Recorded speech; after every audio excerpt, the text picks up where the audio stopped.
एक एक रोल के बारे में हम अगर बात करें, बताइए। राम लखन में जो आपका रोल था वो कैसे कंसीव किया, कहाँ से आइडिया आया?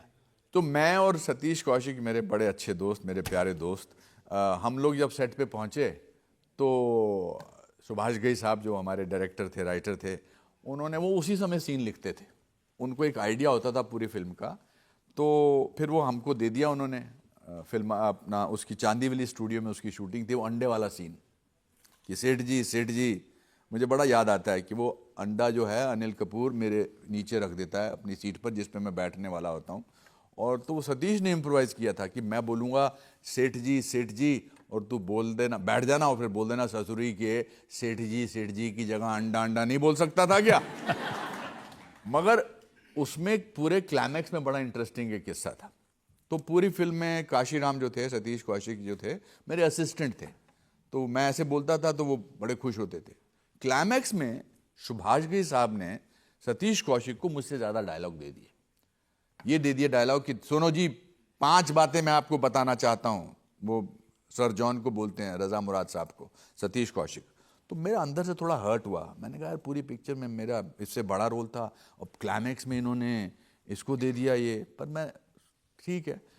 सतीश कौशिक जब एक्शन हुआ, उन्होंने बोला स्टार्ट साउंड कैमरा एक्शन, तो मैंने देखा उनको बोलना था पहली बात तो ये है जी, दूसरी बात तो ये है जी, तीसरी बात तो ये है, चौथी बात है भाई, 5वीं बात ये है। सतीश कौशिक बड़ी आहिस्ता आहिस्ता बोल रहे थे।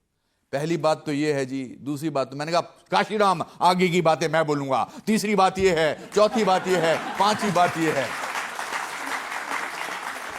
सतीश कौशिक इतना हर्ट होके मुझे शॉट में देख रहा था और कह रहा था कि मैं तेरा खून कर दूंगा ऑलमोस्ट। और उसने सोचा कि सुभाष जी का ही बोलेंगे, नहीं मन मोर कर भाई, ये सारे डायलॉग सतीश के हैं। मगर सुभाष जी एंड में आए, ये तो तूने बड़ा अच्छा किया, तूने ये सारा सीन ले लिया इसके हाथ से। तो आई थिंक बहुत सारी इम्प्रोवाइजेशन, जैसे डेविड धवन साहब के साथ मैंने जितनी भी फिल्में की हैं, शोला और शबनम की है, हसीना मान जाएगी, बहुत जुड़वा की हैं, मैंने कमाल की फिल्में उनके साथ की हैं। डेविड धवन साहब को सीन का स्ट्रक्चर पता होता है और फिर वो अच्छे अच्छे एक्टर्स को लेकर वो डाल देते हैं, कहते आप करिए। तो जो हसीना मान जाएगी आपने देखी होगी, जब हम पहले दिन आए तो मैंने कहा इसको कैसे अच्छा बनाऊं। एक तो एक्टर्स, अच्छे एक्टर्स की एक पूरी जमात होती थी, गोविंदा, परेश रावल, संजय दत्त, तो मैं अपना कैसे बनाऊं कि, तो मैंने कहा हम एक काम करते हैं कि मैं ऐसे नमस्ते नहीं करूंगा, मैं ऐसे नमस्ते करूंगा, आजा करके था। पता नहीं मैं कैसे करता था। मैं लंदन में एक फिल्म कर रहा था, जुड़वा 2 की शूटिंग होने वाली थी। तो जुड़वा 2 की शूटिंग से पहले मैं एक ब्रिटिश फिल्म कर रहा था, boy with the top not. उसमें वो एक मेरा कैरेक्टर था जिसकी याददाश्त जा रही है। तो मुझे बहुत, जब उसकी एक दिन हमारी रीडिंग थी, नेक्स्ट डे फिर 10 दिन डेविड साहब की जुड़वा 2 की शूटिंग थी, फिर 10 दिन बाद मेरी वो ब्रिटिश फिल्म की शूटिंग थी।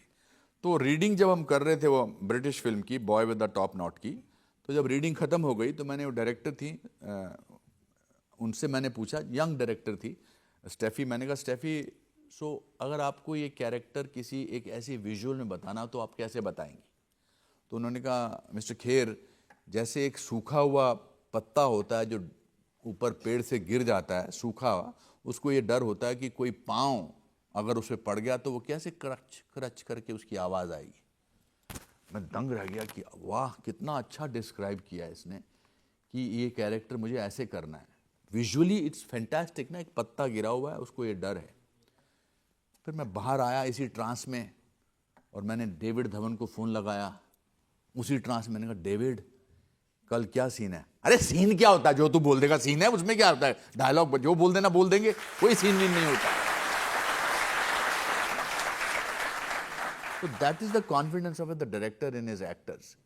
डेविड साहब के साथ मैंने शोला और शबनम में काम किया, बहुत, he is one of the finest directors that I have worked with, and he is called the Manmohan Desai of this generation.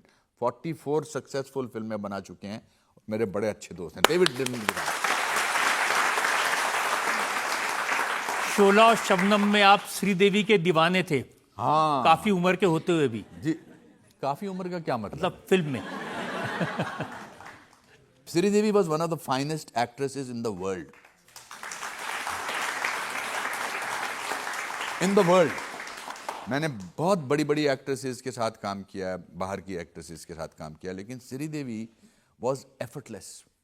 वो खाना खा रही होती थी, मजाक कर रही होती थी, और फिर सडनली डायरेक्टर बोलते थे शॉट रेडी है, और वो इलेक्ट्रीफाइंग तरीके से, चाहे वो चालबाज हो, चाहे वो चांदनी हो, चाहे वो लम्हे हो, बहुत ही खूबसूरत तरीके से वो बड़ी जल्दी चली गई मेरे हिसाब से। फेस नहीं, उनका चेहरा नहीं, स्ट्रक्चर, पूरी एक बॉडी का एक एक पोर एक्टिंग करता था वो, पूरा। बहुत ही।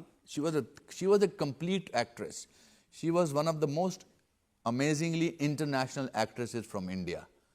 Amazing. I really miss her. बहुत जल्दी चली गई वो, बहुत काम करती थी और बहुत अच्छी थी, और बहुत उनसे बहुत कुछ मुझे सीखने को मिला है। इनफैक्ट मुझे बहुत सारे लोगों से सीखने को मिला है। मैंने श्रीदेवी जी से स्पॉन्टेनिटी सीखी है। हम लम्हे में वो जो हमने पैरोडी गाना किया था, वो लंबा सा हमारा जो एक गाना था, उसमें उनके फादर की डेथ हो गई थी श्रीदेवी जी के, तो वो इतनी प्रोफेशनल थी, वो वापस गई, इंडिया आई, फिर वापस आके उन्होंने वो कॉमेडी सीन पहले किया। That is the dedication that she had. Amazing. Even Kajol, such a brilliant actress, such ये दीज आर सम हमको, और ये इसीलिए इतने सालों तक बरकरार है। आपने तो दिलीप साहब के साथ भी काम किया। दिलीप साहब के साथ मैंने 3 फिल्मों में काम किया, 3 फिल्मों में काम किया, और पहली बार जब मैंने कर्मा में उनके साथ काम किया था, मैं उनको कभी मिला नहीं था। तो जब दिलीप साहब आए, मैं डॉक्टर डैंग बना हुआ था, दाढ़ी वाड़ी लगा के, सुबह 7 बजे, तो वो 11 बजे आए अपनी मर्सिडीज से, वाइट शर्ट पहन के उतरे, तो मैं उनको देखता रहा, और मैंने सोचा वाह, यही तो इंसान है, इसकी वजह से मैं एक्टर बना हूँ। मधुमती, राम और श्याम, गोपी, देवदास, ये सब फिल्में देखी हैं मैंने गोपी फिल्म की टिकटें ब्लैक में खरीदने के लिए अपना नाक ऑलमोस्ट तोड़वा लिया था। तो मैं उनको देखता जा रहा था, और मैं उनके हाथ ऐसे हैं, उनका ऐसा चेहरा है। तो सुभाष घई मुझे कॉर्नर में लेकर बोले, तू जिस प्यार से इनको देख रहा है, तू मुझे मरवाएगा, तो मेरी फिल्म का विलन है, इनको ऐसे प्यार से मत देख। मैंने कहा जी, अनुपम खेर दिलीप साहब से प्यार करता है, डॉक्टर डैंग राणा विश्व प्रताप से प्यार नहीं करता है। बट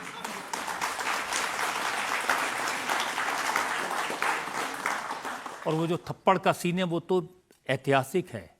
हाँ, और मेरे से गलती क्या हो गई, मैंने उनसे कहा कि मैं उनको इम्प्रेस करने के चक्कर में मैंने उनसे कहा कि सर आप मुझे असली में थप्पड़ मार देना। तो मुझे बोले, बेटा पठान का हाथ है, बेहोश हो जाएगा। एंड बट जब उन्होंने वो सीन देखा, जब मैंने डायलॉग किया, तो उन्होंने सुभाष घई साहब से कहा कि लाले बड़ा डेंजरस एक्टर आया, ही विल गो फार। तो मुझे लगा कि अब तो दिलीप साहब ने मुझे एंडोर्स कर दिया, अब दुनिया की कोई ताकत मुझे नहीं रोक सकती। अब कोई किस्सा बताता हूँ। मुझे बड़ी भूख लगती थी, मुझे 1:30 बजे मेरे को खाना चाहिए ही चाहिए, लंच वाला। 2:30 बज गए थे और खाना आ नहीं रहा था, और आई थिंक दिलीप साहब को पता लग गया कि मुझे भूख लगी है, तो वो मुझे चिढ़ाने के लिए उन्होंने कहा कि आपको पता है अनुपम जी, हमारे फादर जो थे वो फल बेचते थे। तो मैंने तो फल सुना तो मेरे को और भूख लगने लगी। फिर उन्होंने कहा कि देखिए, जैसे वो ये लाल सेब है, अब ये पुख्ता सेब है, इसमें बहुत जूस है, तो मैं ऐसे कर रहा हूँ, ठीक है। अब मैंने इसको, ये हाथ में कुछ नहीं है और मुझे पूरा सेब दिखाई दे रहा है, और मैंने इसको लिया और मैंने उसको चखा, और जूस जो है वो अंदर जा रहा है। डिमिनिशिंग मार्जिनल यूटिलिटी में ऐसा होता है कि जब दूसरा आप चखते हैं, दूसरा लेते हैं, तो उसका उतना मज़ा नहीं आता है। तो कहते हैं अब मैंने दूसरा लिया, अब दूसरे में उतना मज़ा नहीं आया। मैंने कहा नहीं, उतना ही मज़ा आ रहा है मुझे, आप ये मुझे बंद करो प्लीज़।